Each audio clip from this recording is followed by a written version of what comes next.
ইনশাল্লাহ সামনে শ্রীলঙ্কা সিরিজ থেকে তো জুনের শ্রীলঙ্কা সিরিজ থেকে টার্গেট জুনের প্রথম দিকে আশা করা যাচ্ছে। আজকে নিয়ে প্রায় 5টা সেশন গেল এবং শর্ট রানে লাইট বোলিংও শুরু করেছি, এই তো চলতেছে। জাস্ট পার্ট অফ রিহ্যাবিলিটেশন চলতেছে। বোর্ড থেকে আমাদের ন্যাশনাল ট্রেনার ফিজিও এবং ইউকেতে আমি যেই স্পেশালিস্টদেরকে দেখাই দিয়ে গেছিলাম, তারা সবাই একসাথে মিলে যে প্রোগ্রাম সেট করেছে, এগুলা রিহ্যাবিলিটেশনের পার্ট। আজকে নিয়ে প্রায় 5টা সেশন গেল এবং শর্ট রানে লাইট বোলিংও শুরু করেছি, এই তো চলতেছে। ইনজুরি আপডেট মানে আপনি কি ফিল করছেন এখন, মানে কবে ব্যাক করতে পারবেন বা কি মনে হচ্ছে নিজের কাছে? এক্স্যাক্টলি কবে ব্যাক করব এটা তো পার্টিকুলার ডেট বলাটা ডিফিকাল্ট, বাট সোফার যেটা আমাদের টার্গেট ইনশাল্লাহ সামনে শ্রীলঙ্কা সিরিজ থেকে তো জুনের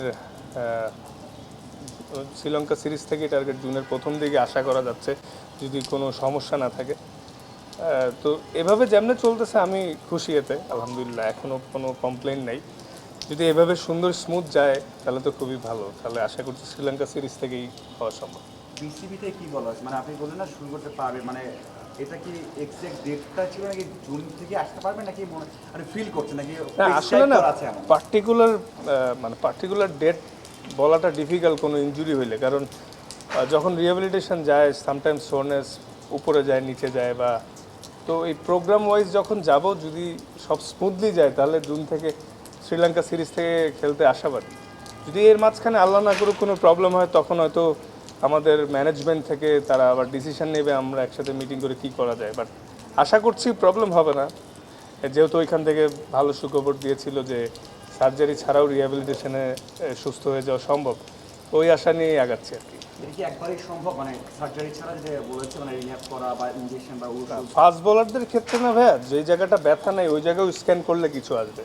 আসলে সারা শরীরেই তো স্ক্যান করলে চেরাবেরা পাওয়া যাবে, কিন্তু দুই পায়ে একই প্রবলেম আছে, কিন্তু লেফট ফুটে সোরনেসটা আসছে, কারণ ল্যান্ডিং ফুট, এজন্য। তো এটা আসলে এই মানে এটাই আমি বলতে পারবো যে আরও 6 সপ্তাহের মতো বলা হয়েছিল টোটাল, তো অলরেডি তো 2.5 সপ্তাহ হয়েও গেছে। তো সামনে আগাইতে পারলে বুঝতে পারবো যে কত প্রোগ্রেস কি।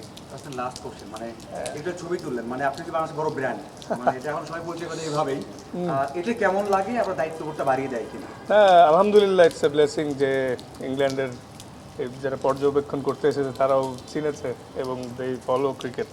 এটা একটা অনেক সম্মানের বিষয়, বাংলাদেশ টিমের মতো ইন্টারন্যাশনাল একটা টিমকে এতদিন ধরে রিপ্রেজেন্ট করতে পারছি, আলহামদুলিল্লাহ। অবশ্যই সম্মানের, আল্লাহ যাতে আরও তৌফিক দিয়ে, আপনারাও দোয়া করেন আমি যাতে আরও অনেক বছর সার্ভিস দিতে পারি এবং সম্মান আরও উপরে নিতে পারি।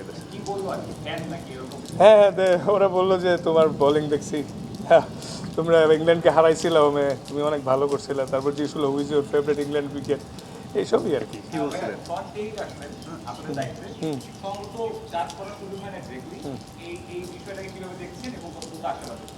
না, আশা করছি সে ভালো কিছুই হবে, বিকজ ও নিজেও অনেক বড় ফাস্ট বোলার ছিলেন এবং অস্ট্রেলিয়ার মতো টিমে বেশ অনেক লম্বা সময় খেলেছে। আর প্লাস একটা সবচেয়ে বড় গুড সাইন যে সামনে যেহেতু টি-20 ফরম্যাটের অনেক খেলা আসতেছে, ও রিসেন্ট টি-20 ইরাতেও খেলেছে, বড় বড় ইভেন্ট খেলেছে, তো ওর আইডিয়া হবে। আশা করছি ওর এক্সপিরিয়েন্স আমাদেরকে হেল্প করবে। আসলে ন্যাশনাল টিমে এসে একটা বলারকে খুব বেশি হেল্প করার তেমন কিছু থাকে না, জাস্ট গেম অ্যাওয়ারনেস আর ছোটো টেকনিক্যাল ইস্যুস। বিকজ ন্যাশনাল টিমে এসে আসলে নিজের কোচিং নিজেরই করতে হয়, বাট বড় কোচটা থাকলে কাজটা অনেক সহজ হয়ে যায়। তো আশা করছি ও ভালো হবে ইনশাল্লাহ, যদি ওর সাথে লম্বা সময় কাজ হয়নি, সামনে হলে বুঝতে পারবো।